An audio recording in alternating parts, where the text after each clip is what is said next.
좋은 아침입니다. 어제 날씨가 정말 좋았는데요. 오늘도 하나님께서 좋은 날씨 주실 것을 믿고 또 하나님께서 우리에게 아름다운 날 주실 것을 믿고 하루를 시작합니다. 2월 21일 화요일입니다. 우리에게 주신 하나님의 말씀 마태복음 12장 38절에서 50절 말씀 함께 보겠습니다. 그때에 서기관과 바리새인 중 몇 사람이 말하되 선생님이여, 우리에게 표적 보여주시기를 원하나이다.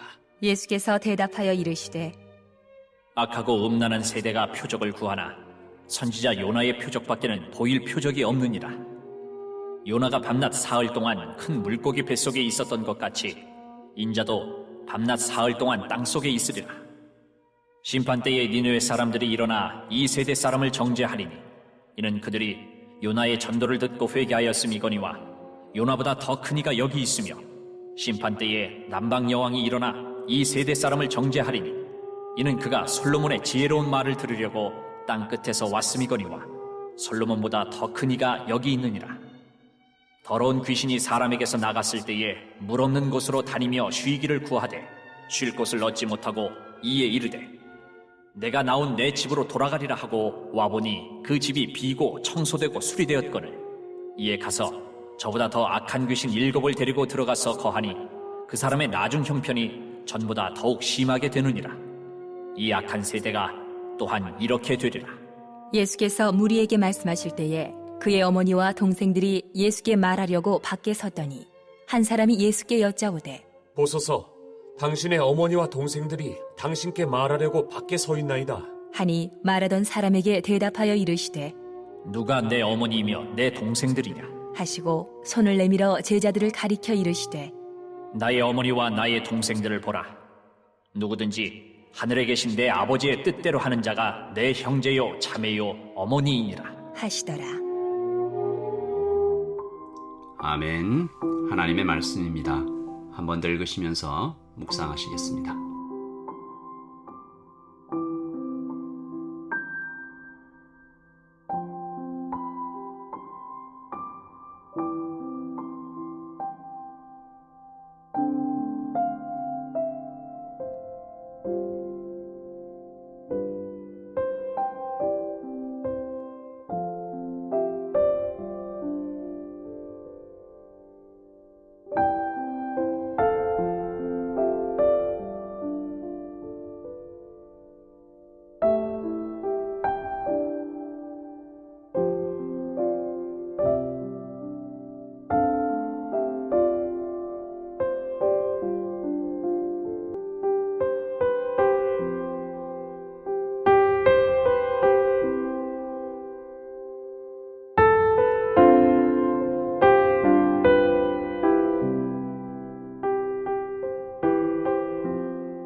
오늘 말씀 좀 잘 이해하려면 어제의 말씀 조금 살펴봐야 될 것 같은데요.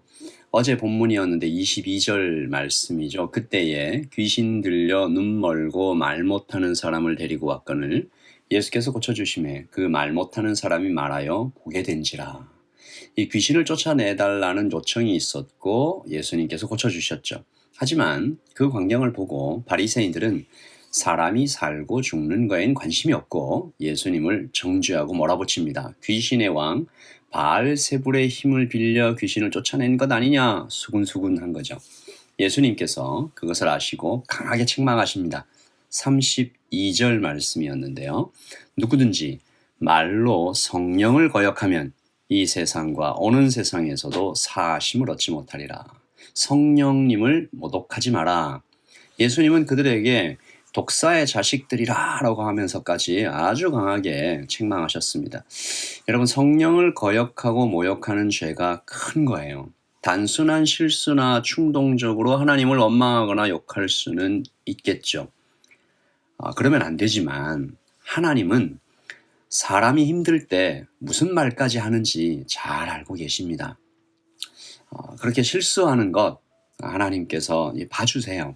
그러나 지속적으로 의도를 가지고 하나님을 모욕하는 것은 위험해질 수 있습니다. 하물며 성경을 잘 알고 하나님의 축복과 계시의 말씀을 받았고 거룩한 직분까지 받은 종교 지도자들이 오죽하겠습니까? 오늘 말씀은 그렇게 책망을 받은, 그리고 그 말을 듣고 화가 난 바리새인들이 예수님께 그냥 뭐 쳐들어오듯이 와서 표적을 요구하는, 기적을 요구하는 장면이죠. 38절입니다. 그때에 서기관과 바리새인 중 몇 사람이 말하되 선생님이여 우리에게 표적 보여주시기를 원하나이다. 그러니까 사실 이런 얘기죠. 지금 내 앞에서 기적을 행해봐라. 모독적인 말이죠. 하지만 바리새인들 뿐인가 생각해봐요.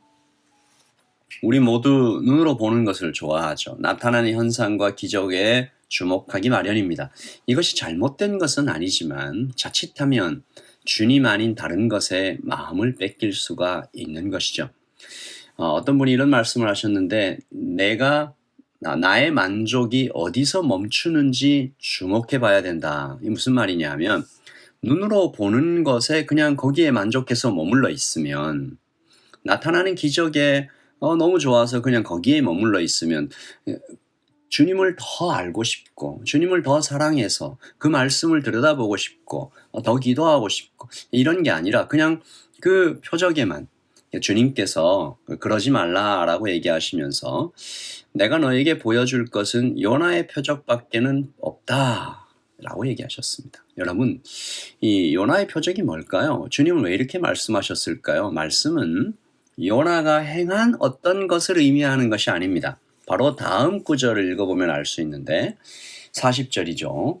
요나가 밤낮 사흘 동안 큰 물고기 뱃속에 있었던 것 같이 인자도 밤낮 사흘 동안 땅속에 있으리라. 요나의 표적은 말 그대로 죽었다가 살아난 요나 그 자신이 하나의 증거가 된다는 거죠. 여러분, 고대에서 바다는 죽음을 상징하는데 요나는 심지어 물고기 뱃속에 들어갔어요. 완전한 죽음을 뜻하는 거죠. 그리고 사흘 후에 다시 살아난 요나가 니느웨를 찾아가서 하나님 말씀을 전했을 때 니느웨는 도시 전체가 회개합니다. 왕부터 시작해서 모든 사람들이 하나님 앞에 나와서 왕은 막 죄를 뒤집어 쓰고 회개하죠. 물고기 뱃속에서 살아나온, 죽음을 건너온, 죽었다 살아난 요나의 말이 의심의 여지 없이 하나님의 말씀인 것을 그들이 알았다라는 것이죠. 그렇다면 예수님, 즉 인자도 밤낮 사흘 동안 땅속에 있다가 다시 살아나실 텐데 이 부활이 이 땅을 향해서 하나님께서 남겨두신 예수 그리스도를 찾아서 눈으로 보는 것처럼, 손으로 만지는 것처럼 알아야 하는 역사적인 사실이며 부인할 수 없는 하나님의 증거로 작동하는 겁니다. 부활은 수많은 증인들이 있습니다. 역사적인 기록이 있어요. 다른 것으로는 어떻게 설명할 수 없는 정치, 문화, 사회적인 변화들이 있습니다. 대표적으로 제자들이 있죠. 그리고 사도 바울이 변했잖아요. 말이 안 됩니다. 또 예수 공동체의 급격한 성장입니다. 생각을 해보세요. 예수님이 십자가에 달려서 돌아가셨어요. 가장 끔찍한 죽음이죠. 다 흩어져야 돼요. 그냥 끝나야 돼요. 그런데 그 사람들이 모여서 교회가 되고 3,000명이 회개하고 나중에 로마까지. 이 부활이 없으면 결코 설명될 수 없는 많은 증거들이 있습니다. 이것이 지금 이 땅에 있는 모든 사람들에게 주님께서 나중에 물어보실 거예요. 이런 것들이 있는데 왜 안 믿었냐? 여전히 믿지 않는 사람들에 향하여 주님께서 이렇게 얘기하시죠. 41절입니다. 심판 때에 니느웨 사람들이 일어나 이 세대 사람을 정죄하리니 이는 그들이 요나의 전도를 듣고 회개하였음이거니와 요나보다 더 큰 이가 여기 있으며. 이 말씀은 지금 우리가 들어야 하는 말씀입니다. 하나님은 지구를 흔들어서 말씀하고 계세요. 부활의 증거가 소리를 높여서 외치죠. 예수님께 돌아와라. 이 너무 확실한 것이다. 교회 밖의 사람은 물론이고 오늘 예배하는 우리가 더욱 귀 기울여 드려야 할 말씀입니다. 주님 살아계십니다. 다시 오십니다. 예수님 한 번 오셨어요. 그리고 부활하셨습니다. 증거를 남기셨죠. 그리고 그러므로 반드시 다시 오실 것입니다. 예수 믿으면 다 끝난 것 아닌가? 숙제 다 했으니 이제 놀아도 되는 것 아닌가? 숙제는 그래도 될지 모르겠지만 주님은 매일 만나야 됩니다. 매일 만나고 싶은 것이 당연해요. 왜 주님을 만나는 것이 지겨울까 생각을 해봤어요. 이어지는 주님의 말씀에서 두려운 경고를 듣습니다. 45절이죠. 이에 가서 저보다 더 악한 귀신 7을 데리고 들어가서 거하니 그 사람의 나중 형편이 전보다 더욱 심하게 되느니라. 이 악한 세대가 또한 이렇게 되리라. 이 무슨 말씀이냐면 예수님을 믿은 사람 같아요.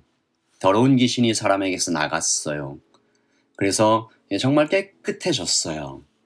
그런데 이 사람이 나중에 더 심해졌다고 하잖아요. 왜요? 내 안에 있었던, 아니 밖에 있었던 이 가짜 신들이, 이 더 악한 귀신 7이 다시 들어왔어요. 44절 보시죠. 이에 이르되 내가 나온 내 집으로 돌아가리라 하고 와보니 그 집이 비고 청소되고 수리되었거늘. 다시 말해서 예수님을 믿었는데 예수님을 믿은 그 성도의 마음이 텅 비어버렸어요. 영혼은 진공 상태를 허락하지 않습니다. 주님으로 꽉 채워지지 않은 내 마음은 금방 더 악한 귀신 7, 즉 우상으로 채워집니다. 7 우상이 들어와서 내 영혼을 오염시키는 것이죠. 파괴합니다. 성공, 섹스, 권력, 자존심, 자녀, 안전, 돈, 이런 것들이 들어오면 예수님을 믿기는 믿어도 더 영적으로 어려운 지경에 처할 수도 있다라는 거죠. 부활하신 주님을 우리가 만났다면 우리는 오늘도 주님을 만나고 있어야 합니다. 이것이 하나님의 뜻이죠. 무엇인가 대단한 것을 우리에게 요구하시는 것이 아닌 거죠. 50절입니다. 누구든지 하늘에 계신 내 아버지의 뜻대로 하는 자가 내 형제요 자매요 어머니이다. 하늘에 계신 내 아버지의 뜻대로 하는 것은 주님을 오늘 만나는 것, 바로 그겁니다. 사랑하는 성도 여러분, 부활의 증거가 얼마나 확실해요? 주님 살아계시잖아요. 오늘 아침에도 우리가 주님을 만나고 내 안에 7 우상이 들어와서 집 짓고 살게 하면 안 되죠. 빨리 그 모든 것들, 사실 제가 아까 이렇게 쭉 읽었지만 다시 한번 읽어볼게요. 성공, 섹스, 권력, 자존심, 자녀, 안전, 돈, 이 모두 하나님께서 우리에게 주신 선물이죠. 근데 그 선물이 하나님의 자리를 차지해버리면 선물은 부패합니다. 타락합니다. 괴물이 돼버려요. 하나님으로 꽉 채우기를 원합니다. 하나님 또 하루를 살아갈 수 있도록 주님 우리에게 힘을 주십시오. 주님, 부활의 증거 꽉 붙잡고 오늘도 살아계신 주님을 만나는 오늘 하루 되기를 원합니다. 우리 같이 기도하겠습니다. 하나님 아버지, 더 악한 귀신 7이 들어와 버린 그런 성도의 마음이 주변에 꽤 보입니다. 예수님을 믿는다고 하면서 그 마음에 얼마나 많은 우상들이 자리 잡고 있는지 싸우고, 그것들이 우리의 마음을 혼잡하게 하고 주님을 바라보지 못하게 합니다. 부활의 증거가 이렇게 확실한데 주님을 의심하게 합니다. 마음이 약해지게 합니다. 주님, 오늘도 부활하신 주님 굳게 붙잡고 복음 위에 탄탄하게 서서 살아계신 주님을 만나며 사랑하며 대화하며 하나님 안으며 난 그 옷자락을 만지며 하나님 그렇게 주님을 체험하고 주님과 대화하며 성장해가는, 건강해져가는 우리 모두가 되게 하여 주시옵소서. 주님, 아직도 뉴질랜드 곳곳에 홍수의 여파로 고생하는 형제와 자매들이 있습니다. 주님 지켜주십시오. 부활하신 주님께서 함께 계십니다. 그들의 형편을 알고 계십니다. 도움의 손길을 펼치십니다. 주님, 주님을 붙잡고 다시 일어나게 하여 주시고, 취르키에게도 하나님 오늘 하나님의 긍휼과 하나님의 따뜻한 자비가 도착하기를 소원합니다. 주님 감사합니다. 사랑합니다. 예수님의 이름으로 기도합니다. 아멘. 주님 안에서 평안하시고 주님 안에서 힘찬 하루를 보내시기를 예수님의 이름으로 축복합니다. 샬롬.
네.